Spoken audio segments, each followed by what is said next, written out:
5-10 menit saya kira masih oke, tapi kalau sudah lebih dari itu nanti tidak bisa oke lagi. Meskipun kami tahu bahwa persoalan yang kita bicarakan sore hari ini itu sangat penting. Persoalan HAM dalam pemilu 2024. Jadi pemilu itu bukan hanya peristiwa politik biasa orang datang ke TPS, tapi ini adalah satu peristiwa demokrasi yang sangat penting karena kita ingin pemilu kita di 2024 yang akan datang itu bisa mengangkat indeks demokrasi kita. Tadi Bu Budi sudah menyampaikan data-data perkembangan mengenai indeks demokrasi, dan kita tahu bahwa banyak sekali tantangan-tantangan yang dihadapi di dalam penyelenggaraan pemilu tahun 2024 yang akan datang, yang tinggal 190-an hari bisa disebutkan. Nah, oleh karena itu untuk yang pertama ya, kami mohon kepada Bapak Irjen Pol Budi Trismanto sebagai Kapolda Kalimantan Barat untuk bisa menyampaikan presentasinya, terutama dari perspektif kepolisian, dari perspektif keamanan tentang bagaimana memastikan pemilu di tahun 2024 terutama yang ada di Kalimantan Barat itu bisa berjalan dengan baik. Mohon izin 7-10 menit, Pak. Terima kasih. Bismillahirrahmanirrahim. Assalamualaikum warahmatullahi wabarakatuh. Salam sejahtera bagi kita sekalian. Salam. Yang saya hormati Ibu Ketua Komnas HAM, kemudian Ibu Ginta, para narasumber, Bapak Ibu sekalian, yang mohon maaf tidak kami sebutkan satu persatu karena kami diberikan waktu yang cukup pendek. Kami ingin menyampaikan bahwa bagaimana tantangan dinamika HAM dalam pemilu 2024. Bagaimana kalau kita melihat Polri, ya, paling bahwa Polri memiliki karena kewenangannya, bahwa Polri ini karena memiliki kewenangan sehingga di situ karena kewenangannya berdasarkan undang-undang, maka Polri itu mampu membatasi, bahkan dianggap bisa di situ kalau di situ bisa dikatakan melanggar HAM, ya. Namun di situ diatur oleh undang-undang, maka Polri pun, ya, bagaimana caranya untuk tidak melanggar undang-undang, maka disusunlah aturan-aturan pendukung untuk membatasi agar kewenangan-kewenangan itu tidak disalahgunakan. Ya, kemudian berikutnya adalah banyak dinamika pelanggaran HAM, ya, yang terjadi dalam implementasinya, di mana di situ tergantung konteks, ya.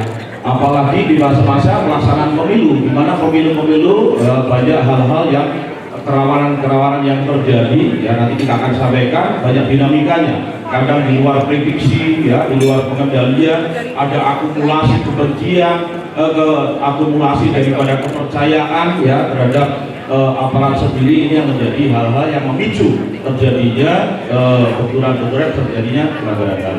Kemudian bahkan Polri pun bisa menjadi korban daripada pelanggaran HAM itu sendiri. Kemudian Bapak Ibu sekalian, kita pada era di mana kita menghadapi, ya, post-truth citizen journalism era, ya, digital hyper connectivity, di mana isu-isu politik, isu apapun, masyarakat dimanapun berada, ya, bisa menjadi jurnalis bagi dirinya sendiri, ya, bisa memposting seenaknya, bisa menjustifikasi bahwa seolah-olah berita itu, ya, belum tentu itu adalah berita seutuhnya, ya, bisa menjadi informasi menjustifikasi bahwa berita itu benar. Ya. Kita lihat flashback pada pemilu 2019, ya, bagaimana polarisasi terjadi, bahkan residu sampai saat ini belum habis. Itu Bapak Ibu sekalian. Kemudian di 2019 kita contohkan di Kalimantan Barat. Kalimantan Barat sendiri, ya, ada peristiwa yang terjadi, bahkan indeks potensi kerawanan pemilu kita pun termasuk kategori rawan. Namun demikian, terkait pelanggaran HAM yang terjadi, ya, Polri tetap tidak henti-hentinya berkomitmen, ya, selalu melakukan reformasi di setiap sektor yang rentan terjadinya pelanggaran HAM. Ya, baik di mana Polri, ya, rentan terhadap melakukan pelanggaran HAM maupun Polri sebagai korban daripada pelanggaran HAM itu sendiri. Bagaimana dengan pemilu yang akan kita hadapi? Polri memetakan beberapa potensi-potensi kerawanan. Lihat, next, ya, potensi-potensi kerawanan. Nah, potensi-potensi kerawanan yang Ini tolong ya, dari pemilu yang akan kita hadapi ini, kita sudah memetakan potensi-potensi kerawanan. Jadi potensi kerawanan inilah yang nantinya akan memicu konflik, kericuhan ya, baik secara langsung maupun melalui media sosial. Inilah hal-hal ini yang perlu kita antisipasi. Bagaimana mengantisipasinya strategi kita? Kita juga kepolisian, kita mencontohkan Polda Kalimantan Barat. Saya tidak bicara Polda lainnya. Ya, kita bicara Polda Kalimantan Barat, kita juga perlu mempersiapkan diri. Apa yang perlu kita persiapkan? Yaitu ini, kita tampilkan persiapan-persiapan kita. Bagaimana penggelaran kekuatan kita? Jumlah personil dari Kalimantan Barat sendiri memiliki wilayah terluas nomor 2 seluruh Indonesia. Ya, bagaimana ketersediaan personil kita, apakah cukup atau tidak? Ya, ini hanya personil Polri sendiri kita menyediakan 7.400 personil dari jumlah penduduk 5.500.000 sekian. Ya, kira-kira demikian. Lanjut, sarana prasarana ya yang memadai tentunya kita harus siapkan betul-betul. Lanjut terus ya, sarana prasarana ya. Ini Bapak Ibu sekalian, tentunya sarana prasarana ini juga nanti jangan sampai ini juga sarana prasarana memang apabila digunakan tentunya kalau tidak diatur sesuai SOP tentunya ini dianggap pelanggaran HAM karena diatur ya, kemudian dilatihkan penggunaannya ya, kemudian kapan pada saat menggunakan. Nah ini juga karena batasan-batasan aturan-aturan pada saat eskalasi seperti apa harus digunakan sehingga di sini dapat membatasi meminimalisir adanya pelanggaran-pelanggaran HAM. Kemudian lanjut bagaimana strategi tahapan-tahapan pemilu, strategi kita. Polda Kalimantan Barat menjamin rasa aman, kebebasan berkumpul, berekspresi dan berpendapat dalam menghadapi pemilu 2024. Ya, lanjut. Jadi strategi kita guna mewujudkan asas-asas pemilu sesuai undang-undang yang ada, ya langsung, umum, bebas, rahasia, jujur, adil. Tiap pemilu ya ini asas-asasnya. Ya nggak tahu tercapai atau tidak, ya mungkin nanti dari KPU yang bisa menjawab. Ya, tahapan pra pemilu. Polri setiap melaksanakan pemilu selalu memetakan potensi gangguan Kamtipmas, selalu dipetakan ya sesuai kondisi wilayah masing-masing, baik secara politik, ekonomi, sosial, budaya dan keamanan. Kemudian Polri juga melaksanakan upaya-upaya ya, kegiatan-kegiatan bagaimana melakukan kegiatan cooling system ya, pemberdayaan tokoh-tokoh yang ada ya, manajemen media ya, cyber patrol dan yang lain-lain. Kemudian selalu memperkuat sinergitas dengan yang lain-lainnya untuk persiapan-persiapannya. Kemudian pelaksanaan pemilu seperti apa? Nah ini silakan dibaca sendiri nanti. Inilah kegiatan-kegiatan yang sudah kita persiapkan untuk memetakan ya strategi-strategi kita, memetakan kegiatan-kegiatan, memetakan kerawanan-kerawanan. Kemudian sampai dengan kegiatan pasca pemilu sendiri. Ya, mungkin ini yang perlu kita Bapak Ibu sekalian, bahwa Polri bekerja bukan hanya pada saat pelaksanaan pemilu. Polri bekerja mulai pra pelaksanaan pemilu sampai pasca. Sampai bagaimana kita membersihkan residu-residu, ya, melakukan cooling system lagi pasca pemilu itu sendiri, ya. Bagaimana kita melakukan penggalangan-penggalangan, ya, untuk menyatukan kembali perpecahan-perpecahan. Lanjut, ya. Kemudian kita juga membentuk satgas-satgas, ya, satgas preventif, ya. Ini kita terus lanjut, ya.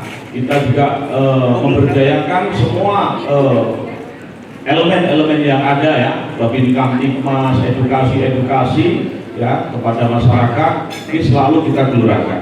Satgas preventif ya, bagaimana kita kesiapan personil, peralatan, kemudian kita juga bagaimana melakukan tactical foreign, bagaimana dengan luas wilayah kita harus memetakan mampu memetakan kerawanan, bagaimana kita menempatkan personil pada tempat-tempat rawan ya. Lanjut.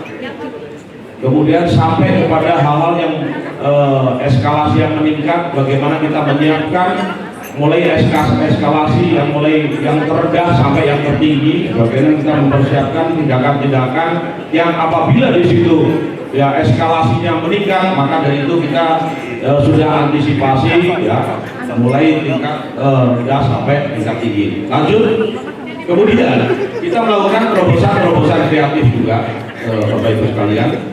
Ya, tadi sampai Satgas penegakan hukum. Ya, kita juga ingin menyampaikan bahwa Satgas itu kita buat ya untuk sampai dengan melakukan monitoring terhadap kegiatan-kegiatan media, mulai dari pra sampai pasca kegiatan-kegiatan pemilu. Ya, lanjut, percepat. Lanjut. Ya, lanjut.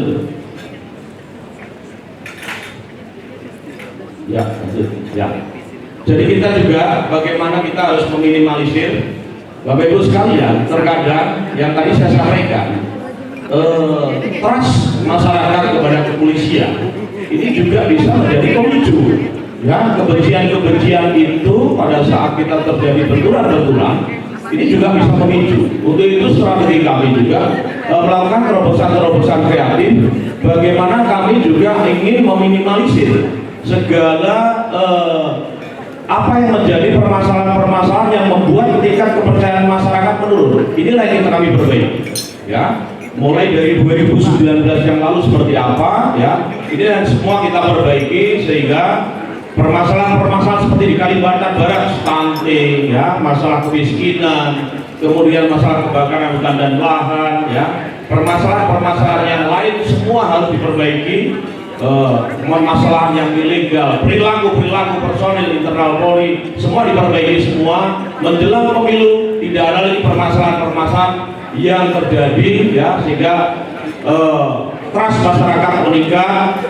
Mudah-mudahan nanti menjelang pemilu apabila ada peristiwa yang terjadi, ya, sehingga semua bisa dikomunikasikan dengan baik sehingga tidak ada lagi benturan-benturan yang menyebabkan dan mengakibatkan adanya pelanggaran-pelanggaran baik masyarakat sebagai korban maupun polisi sebagai korban. Kemudian sebagai penutup dari kami, nanti apabila mau berdalam pertanyaan-pertanyaan, karena Polri sangat rentan sekali, ya, mungkin sangat rentan sekali, jadi sebagai pelanggar HAM maupun sebagai korban daripada pelanggaran HAM itu sendiri.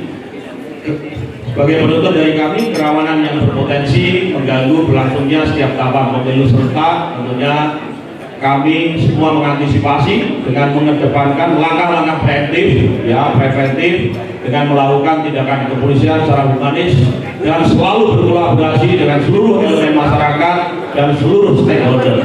Ya, hukum sebagai alternatif terakhir bagi kami, ya, ultimum remedium yang kami laksanakan.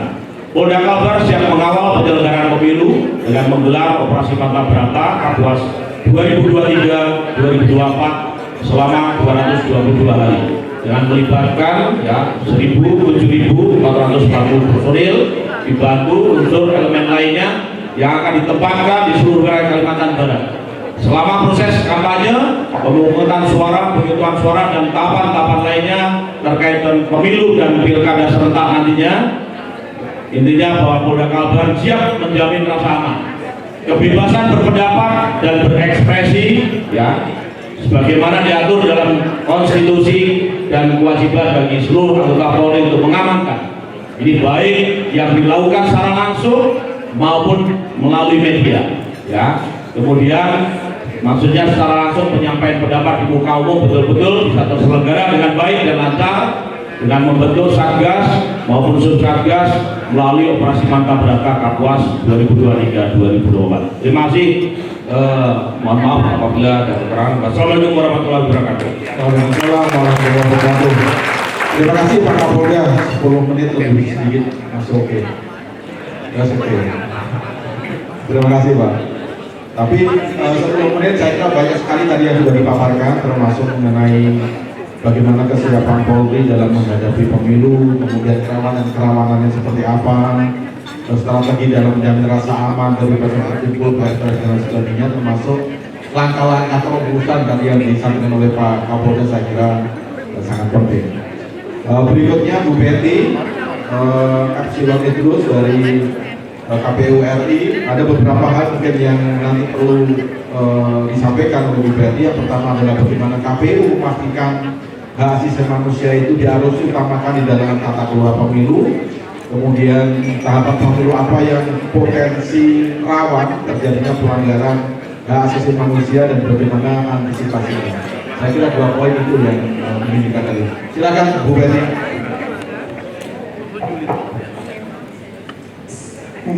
Terima kasih Pak Moderator pada kesempatan sore hari ini. Bismillahirrahmanirrahim. Assalamualaikum warahmatullahi wabarakatuh.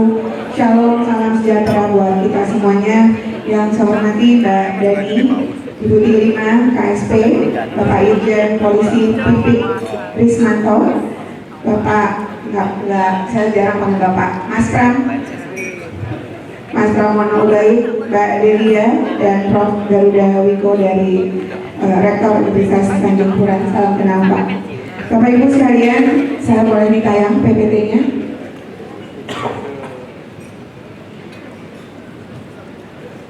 PPT-nya boleh dibantu tayang.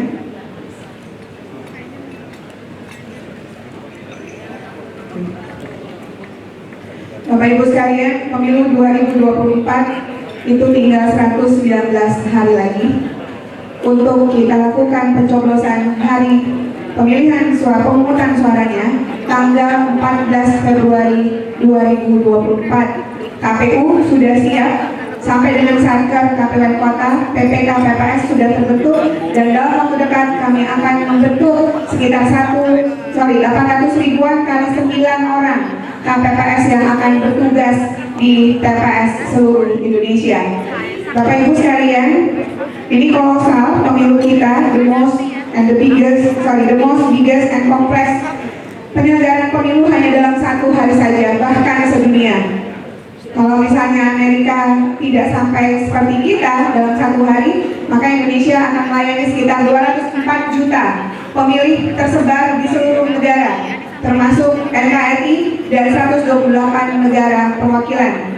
Kita akan merekrut sekali lagi 1,6 jutaan lebih KPPS yang akan bekerja untuk pemilu tahun 2024, ditambah petugas keamanannya pada setiap TPS yang kita sebut dengan petugas keamanan dan ketertiban. PPK sudah kami bentuk 5 orang setiap kecamatan seluruh Indonesia, 3 orang di tingkat kelurahan seluruh Indonesia. Saat ini kami sedang merekrut KPU Kabupaten Kota sebagian besar, KPU Provinsi sudah sebagian besar, tinggal nanti ad hoc sekali lagi di tingkatan TPS. Bapak Ibu sekalian, pemilu 2024 ada 2 hal yang menurut ketentuan peraturan perundang-undangan Undang-Undang 7 tahun 2017, KPU akan melayani 2 pihak yang paling utama. Pertama peserta pemilu, dan yang kedua adalah pemilih. Bagian sebelumnya. Dalam Undang-Undang Dasar 1945, setiap warga negara berhak memperoleh kesempatan yang sama dalam pemerintahan. Setiap orang berhak atas kebebasan berserikat, berkumpul dan mengeluarkan pendapat. Dan itu Undang-Undang Dasar 45, Undang-Undang Nomor 39 Tahun 99 tentang Hak Asasi Manusia, setiap warga negara berhak untuk dipilih dan memilih dalam pemilihan umum berdasarkan persamaan hak melalui pemungutan suara yang langsung, umum, bebas, rahasia, jujur, dan adil sesuai dengan ketentuan peraturan perundang-undangan. Kami penyelenggara pemilu sebagai salah satu stakeholders selain Bawaslu dan DKPP harus menerapkan prinsip imparsial dalam menegakkan hak pilih, memberikan ruang yang sama bagi setiap kelompok. Pipa Norris dalam teorinya menyatakan integritas penyelenggaraan pemilu akan memperkuat partisipasi dalam penggunaan hak pilih di hari-hari pemungutan suara. Bapak Ibu sekalian, dalam Undang-Undang 7 tahun 2017 tentang pemilu, bahwa kita akan mendata semua warga negara yang sesuai dengan ketentuan dalam pemilu tahun 2024 sepanjang dia WNI, dibuktikan dengan KTP elektroniknya, de jure. Warga negara Indonesia akan dibuktikan oleh KTP minimum 17 tahun sampai hari pemungutan suara. Belum 17 tahun tetap kami masukkan karena kami dapat data DP4 dari Kemendagri. Tidak sedang dicabut hak pilihnya berdasarkan putusan pengadilan yang telah mempunyai kekuatan hukum tetap, berdomisili di wilayah NKRI tadi, dan tidak sedang menjadi prajurit TNI atau anggota Polri. Itu juga dituangkan dalam peraturan KPU nomor 7 tahun 2022 pasal 4 tentang pemutahiran data pemilih. Hal ini juga sama terhadap saudara-saudara kita penyandang disabilitas terkait dengan kesetaraan hak dalam pemilu itu sendiri. Pertama, bisa didaftar sebagai pemilih, mendapatkan hak atas informasi tentang pemilu, hak atas akses yang aksesibel, sebisa mungkin ini dilakukan oleh KPPS kami, hak atas pemberian suara yang rahasia, hak untuk mencalonkan diri dan dipilih menjadi anggota legislatif, presiden dan wakil presiden, hak dan nanti kepala daerah pada pemilu 2024 juga, dan menjadi penyelenggara pemilu pada pasal 5 Undang-Undang Nomor 7 Tahun 2017. Next.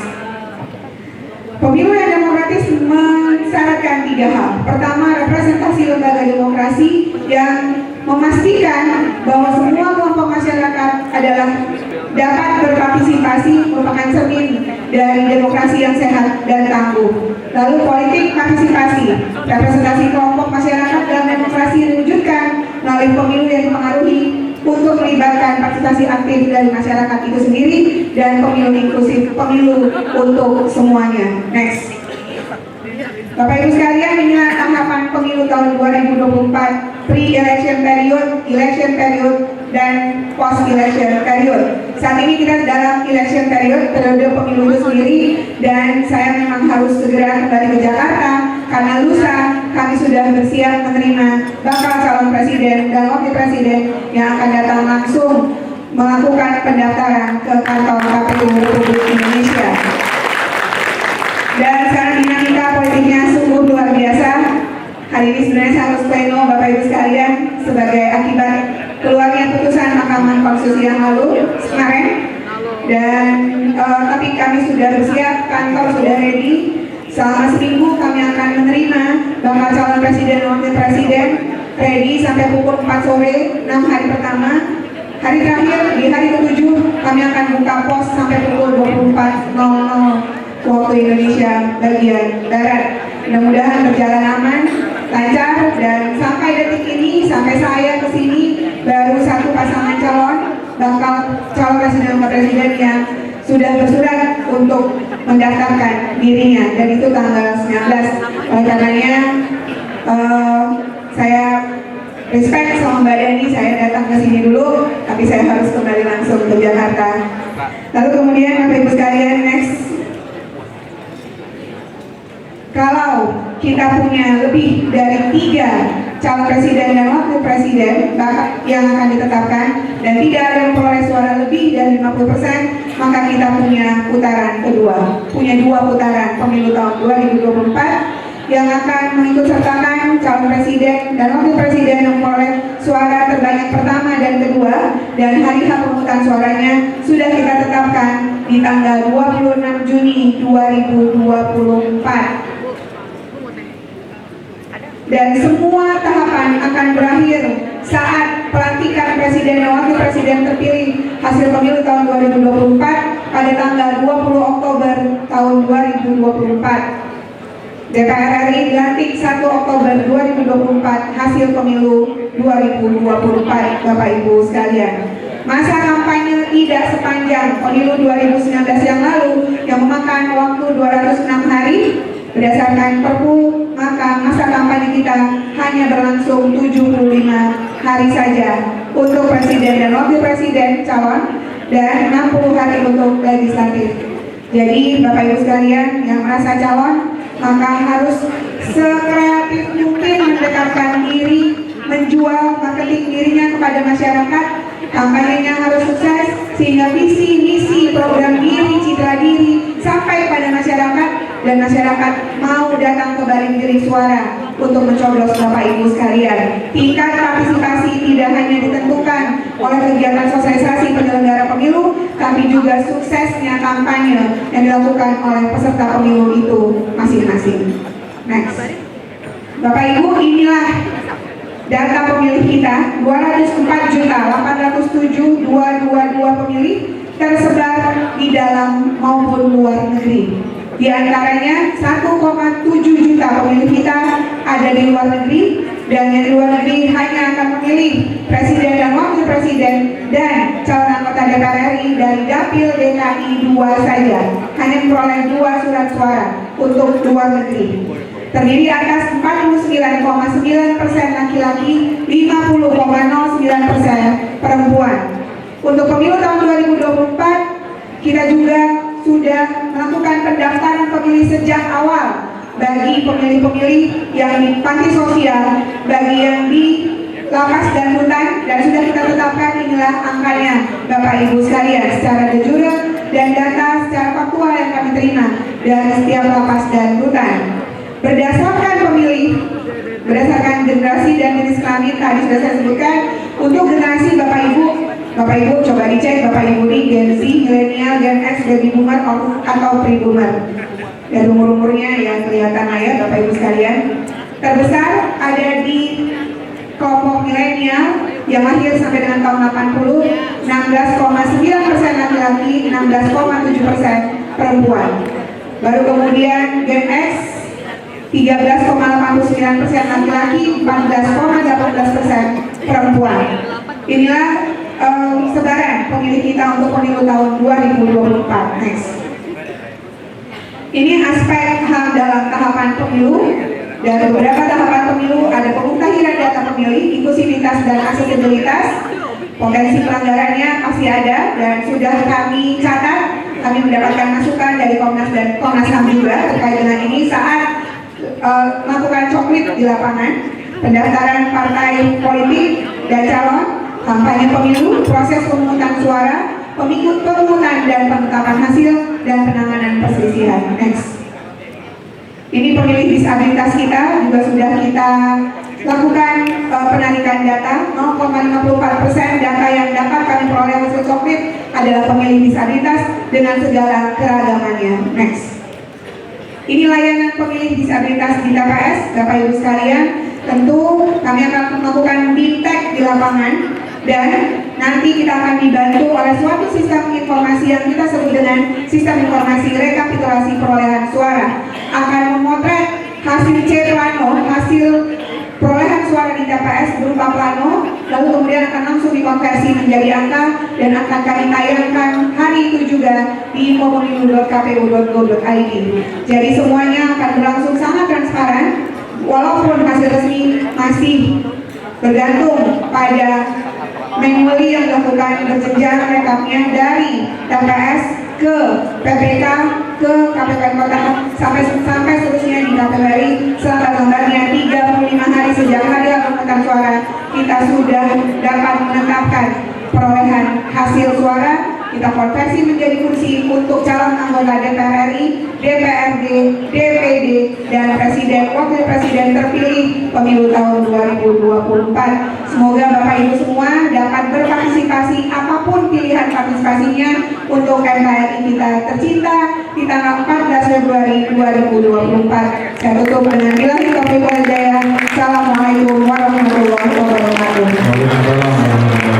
Terima kasih Mbak Betty. 10 menit lewat dikit juga, makanya saya kasih kertas tadi.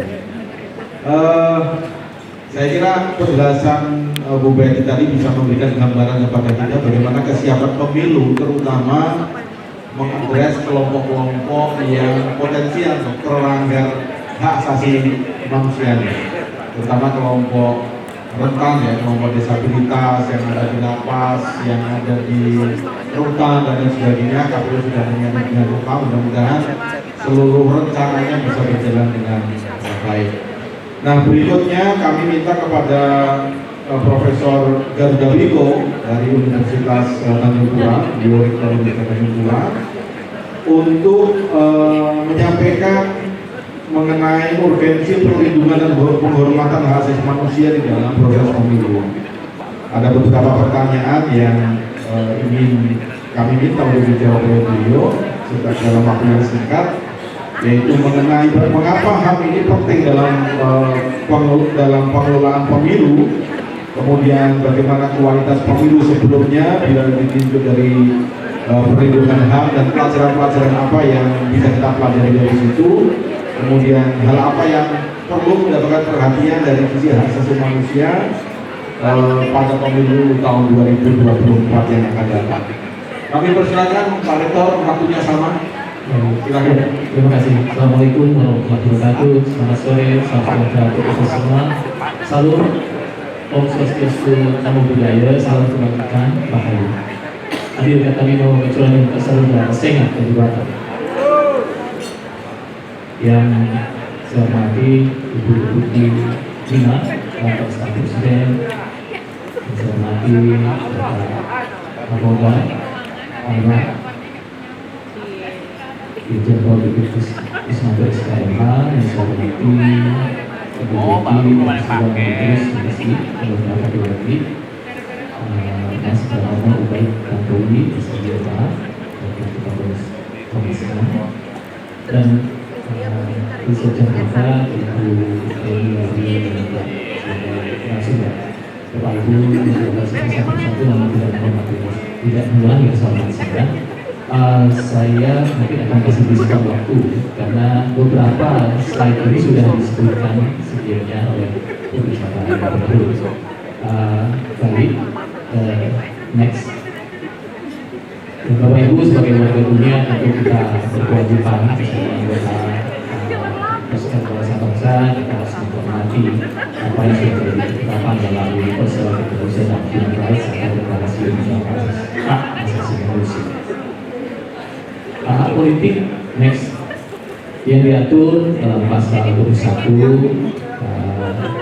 Deklarasi Universal Hak Asasi Manusia itu diantaranya ini sekedar diteksi Bapak dan Ibu berhak besar dalam pemerintahan negara secara langsung maupun dari wakilnya, berhak atas kesempatan yang sama diangkat dalam jabatan pemerintahan, kemudian juga kemauan rakyat menjadi dasar kekuasaan pemerintah di mana pemerintah ini harus dinyatakan dalam pemilu yang didasarkan secara berkala dan murni dengan hak pilih yang bersifat umum dan setara dengan tunggal suara secara rahasia maupun dengan prosedur lain yang menjamin kebebasan bersuara.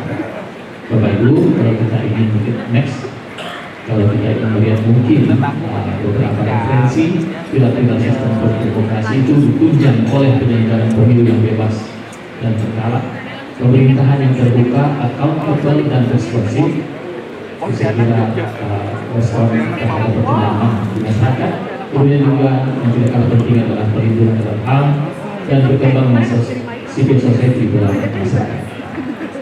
Bapak Ibu yang saya hormati, next. Dalam rangka kemudian penyelenggaraan kedaulatan tadi, kita tahu bahwa Indonesia diselenggarakan pemilu yang diselenggarakan setiap 5 tahun. Pemilu ini berkaitan erat dengan demokrasi dan negara hukum, ya, karena penegakan HAM itu juga merupakan bagian dari implementasi negara hukum yang sudah kita pilih.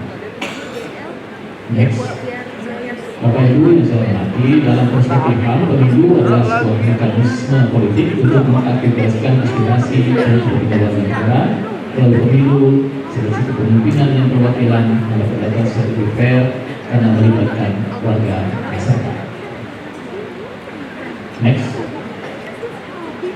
Saya skip saja Bapak Ibu supaya kita bisa menghemat waktu. Pemilu dalam perspektif HAM maksudnya secara free and fair, itu yang paling penting. Jadi bebas dari intimidasi dan fair, artinya ada keterbukaan. Untuk apa? Untuk memberikan rasa keadilan bagi masyarakat.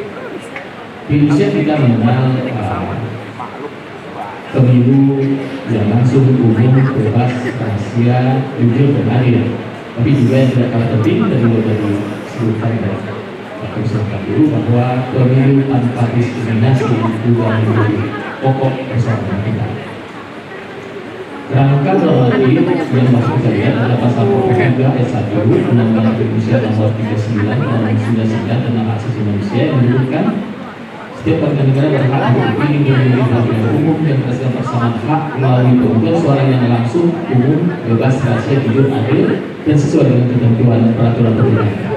Bapak Ibu, saya kira kerangka normatif itu sudah cukup memberikan pedoman bagi kita untuk melawan intimidasi dan hal lain yang perlu mendapat perhatian kita, misalnya saja kekerasan terhadap penyelenggara pemilu.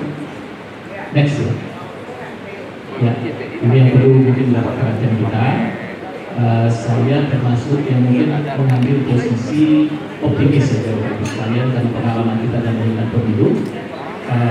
Mungkin polarisasi disintegratif tidak sebesar pemilihan lalu.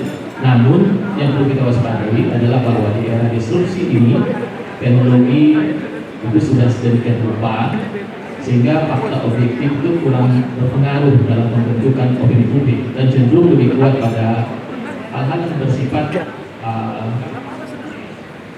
emosional dan keyakinan subjektif. Jadi bahkan kadang-kadang memang emotional attachment itu yang menjadi perhatian utama seperti itu. Nah, yang perlu kita lakukan adalah memaksimalkan pemenuhan HAM tidak hanya kepada peserta pemilu, tapi juga kepada penyelenggara pemilu, dan para penggiat demokrasi yang lain. Bapak Ibu yang saya hormati, saya kira yang perlu juga mendapat perhatian kita untuk memitigasi risiko adalah adanya kampanye yang masih berbau syarat. Ya, kita dapat menggunakan kerangka normatif yang dapat kita jadikan pedoman untuk mengatasinya. Di antaranya adalah kovenan dari ICCPR, ICCPR, kemudian juga pasal 280 Undang-Undang Nomor 7 Tahun 2017. Ya, yang tadi juga dari disinggung persoalan kita mungkin masih akan bersentuhan dengan politik uang, kampanye hitam dan lain sebagainya. Bapak Ibu yang saya hormati, next. Mungkin bagian penutup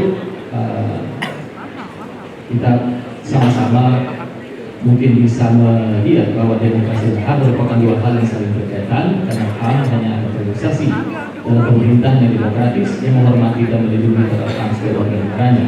Kemudian pemilu punya kaitan erat dengan negara demokrasi dan negara hukum. Di antara ciri negara hukum yang berkaitan dengan pemilu adalah perlindungan terhadap HAM. Kemudian juga dari itu sendiri adalah untuk memungkinkan terjadinya peralihan pemerintah secara aman, tertib, sebagai sarana pelaksanaan kedua rakyat dan dalam rangka melaksanakan hak asasi manusia. Saya kira itu beberapa hal yang bisa saya sampaikan.